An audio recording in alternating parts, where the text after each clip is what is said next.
Here are 10 best practices to follow when programming in R. Best practice number 1. Install packages via the console and load them via your scripts. When installing packages, manually run the install.packages command in the console. Do not write it as part of your script. Installing a package is a one-time step, and so it should not be a part of a script's workflow. Encoding installation in the script will just slow your workflow down every time you run that script. What should be encoded in the script is the loading of the package. Best practice number 2. Load only the packages you need. A classic example of this is many people will load the entire Tidyverse library when really all they need is just a couple packages from within this library.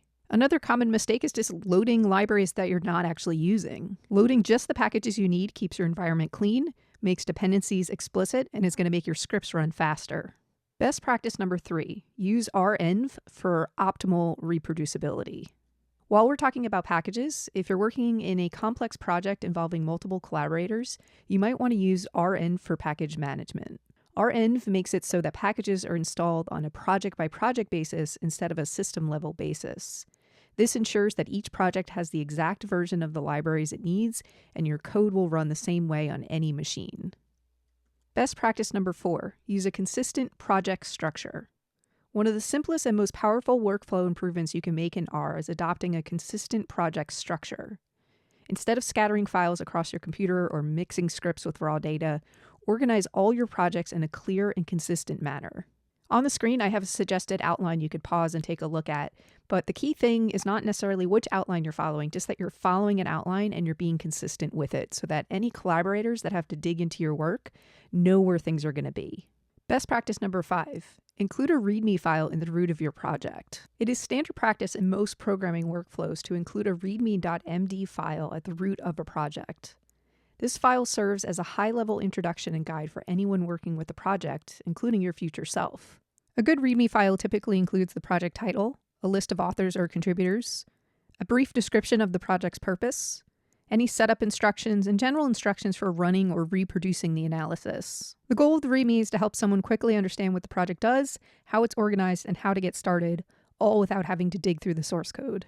Best practice number 6. Organize advanced workflows with targets. Targets is a package that helps you organize the steps of your analysis into a clear, reproducible workflow. This is especially useful as your projects grow in complexity and the number of steps involved, from importing data, cleaning it, modeling, visualizing, generating reports. Instead of running these steps manually from top to bottom, Targets lets you define your project as a series of connected steps where each step depends on the results of the previous steps. So you essentially build a pipeline of everything that needs to happen, and Targets helps you manage that pipeline. Best practice number 7. Don't use absolute paths. When sourcing files, avoid using absolute machine-specific paths, as these will break when someone else runs your code on their machine. Instead, use relative paths that locate files within the project directory. This keeps your projects portable, easier to share, and makes them more reproducible. Best practice number 8. Use environment variables instead of storing sensitive info in scripts. When working with sensitive information such as API keys, database credentials, or access tokens, you should avoid placing these values directly in your scripts. Instead, store them in an renv file and access them within your code using sys.getinv.